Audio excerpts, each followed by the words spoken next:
गुलमोहर nursery. हमारे यहाँ सभी तरह के फलदार हाइब्रिड पौधे, छायादार पेड़, नर्सरी इक्विपमेंट, परिजात, खुशबूदार, वास्तु, आयुर्वेद एवं पंचायत स्तर के समस्त पौधे उपलब्ध है। हमारा पता है पंचमुखी बालाजी मंदिर के पीछे, सेतखेड़ी रोड, ऋषि सांवरिया जी मंदिर, लदूसा रोड, मंदसौर। अधिक जानकारी के लिए कॉल करें 9300521818। सरकार भाजपा की है, वही भाजपा जो मध्य प्रदेश में लगातार 2 दशकों से सत्ता में है, जिसका मुख्य धर्म नगरी का है। शंकराचार्य की स्मृति में बड़ी मूर्तियां बनाई जा रही है। भाजपा अपने आप को सनातन की चौकीदार सिद्ध करने पर लगी हुई है। वहीं उसके उलट मंदसौर जिले में स्थित भानपुरा शंकराचार्य पीठ है, जिसकी देश भर में मान्यता है। देश विदेश में अनुयायी हैं। वहां के पीठाधीश्वर शंकराचार्य को पीठ की भूमि बचाने के लिए न्यायालय का दरवाजा खटखटाना पड़ जाए, इससे बड़ा अपमान नहीं हो सकता। पीठाधीश्वर शंकराचार्य स्वामी ज्ञानानंद पर कई बार हमले हुए, उनके प्राणों पर बात आ गई, लेकिन हिंदुत्व के मुद्दे पर आक्रामक रहने वाली भाजपा को भानपुरा पीठ ने कटघरे में खड़ा कर दिया है। महाराज का कहना है कि मुख्यमंत्री, उप मुख्यमंत्री, मंत्री, मंदसौर के दोनों सांसद, अब सब बड़े नेता आते हैं, मिलते हैं, आशीष पाते हैं, लेकिन जान पर बात आने के बाद भी 2019 से अब तक शंकराचार्य पदवी पर विराजमान होने वाले संत को मिलने वाली सुविधाओं के लिए भी गिड़गिड़ाने की नौबत है। आज 6 वर्ष बीतने के बाद सुरक्षा देना तो दूर, शंकराचार्य को मिलने वाली सुविधाओं की आस में है।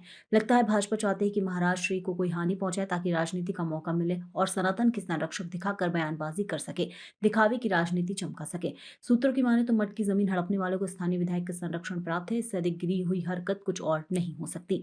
भानपुरा पीठ से प्राप्त जानकारी के अनुसार जिले के सभी नेताओं को महाराज श्री ने स्वयं इन मुद्दों पर कई बार ध्यान आकर्षित करवाने के लिए भी किसी के कान पर जूं तक नहीं रहेंगी। वहीं कांग्रेस इस मामले पर हमलावर है और सनातन के तथाकथित चौकीदार भाजपी रजाई ओढ़कर धर्म के नाम पर घी पीने में व्यस्त हैं। किससे खरीदे थे गुरुदेव आपने? कई नाम हैं। नहीं, मठ ने किससे खरीदे थे उस समय? सुंदरानंद जी के नाम से हाँ, कई तरीकों से अलग अलग लोगों से खरीदी हुई, अलग तारीखों में खरीदी, अलग अलग तिथियों में अलग अलग व्यक्तियों से खरीदी। रजिस्ट्री आया उनकी, उसकी रजिस्ट्रियां। बाकी तो कुछ तो हमारे यहाँ चोरी हो गई है। वो चोरी की भी शिकायत में पुलिस को दिया हुआ था, उस पर भी कोई कार्रवाई नहीं हुई। बहुत से कागज की चोरी हो गई, बहुत से पुरानी हमारी जो धरोहरें थी उसकी चोरी हो गई। हमारे बहुत सी जगह हमारे हस्ताक्षरों का दुरुपयोग हुआ है, उसकी शिकायत की हमने। भानपुरा से लेकर के दिल्ली तक शिकायत की। पासपोर्ट कार्यालय के अधिकारियों को भी शिकायत किया, लेकिन विदेश मंत्रालय को भी, क्योंकि मेरे हस्ताक्षर करके भारत से बाहर लोगों ने यात्राएं की हुई हैं, जिसमें हमारे हस्ताक्षर नहीं, हमारे कंप्यूटर के हस्ताक्षर उठा करके, हमारे फर्जी हस्ताक्षर बना करके वो लोग विदेश की यात्राएं भी किए हुए। अब आप न्यायालय में आए हैं, किस उम्मीद के साथ आए हैं और क्या आपने उम्मीद न्याय लेने के लिए आए हुए हैं।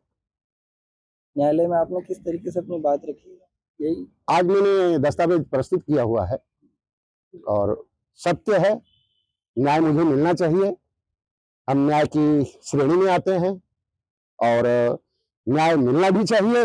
न्याय के साथ साथ हमारे जान माल की विशेष सुरक्षा भी करना सरकार का, शासन का दायित्व है। जनता आप कहेंगे, जनता के लिए, जनता के मनोरथ सिद्ध हों, जनता के शारीरिक स्वास्थ्य, मानसिक सुख, आत्मिक आनंद और धर्म में उन्नति हो, राष्ट्र के लिए कार्य कर पाए।